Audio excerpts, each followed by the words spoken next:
నమస్తే, welcome to పందెంకోళ్ళు. నేను MNR. తిరుపతిలో ఇప్పటికిప్పుడు ఎలక్షన్స్ జరిగితే ఫలితాలు ఏ విధంగా ఉంటాయో బిగ్ టీవీ సర్వే రిపోర్ట్ చూద్దాం.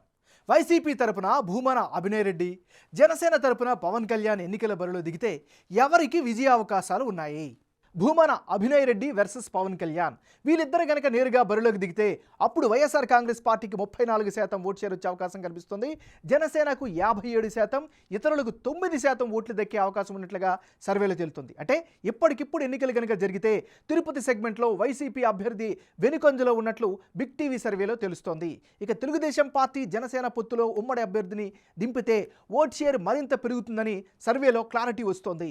ఇక వైసీపీ నుంచి టిక్కెట్ కన్ఫర్మ్ చేసుకున్న భూమన అభినయ్ రెడ్డి పవన్ కళ్యాణ్తో పోటీ పడితే కేవలం 34% ఓట్ షేర్ మాత్రమే దక్కించుకునే ఛాన్సెస్ కనిపిస్తున్నాయి.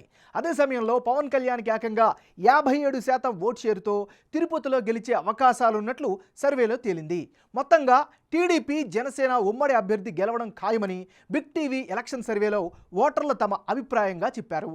అదే సమయంలో పొత్తులో భాగంగా టీడీపీ జనసేన ఉమ్మడిగా పోటీ చేస్తే భూమన అభినయ్ రెడ్డి, సుగుణమ్మ గెలుపు అవకాశాలు ఎలా ఉండబోతున్నాయి? అంటే భూమన అభినయ్ రెడ్డి వర్సెస్ సుగుణమ్మ, వీళ్ళిద్దరు గనక నేరుగా గనక బరిలోకి దిగితే అప్పుడు వైసీపీకి 39%, తెలుగుదేశం పార్టీకి 52% ఓట్లు దక్కే అవకాశాలు కనిపిస్తున్నాయి. అదే సమయంలో ఇతరులు కూడా 9% ఓట్లు దక్కించుకునే అవకాశాలు కనిపిస్తున్నాయి. ఎందుకంటే పొత్తుల్లో భాగంగా తెలుగుదేశం పార్టీ నుంచి గనక సుగుణమ్మ బరిలోకి దిగితే 52% ఓట్లు దక్కించుకుంటున్నారు అన్నది సర్వే రిపోర్ట్లో స్పష్టత వచ్చింది.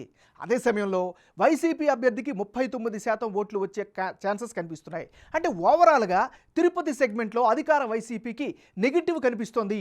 ఇప్పటికిప్పుడు గనక ఎన్నికలు జరిగితే సమీకరణాల ఆధారంగా టీడీపీ జనసేనకే ఎక్కువ ఎడ్జ్ ఉన్నట్లు బిగ్ టీవీ సర్వేలో తేలింది.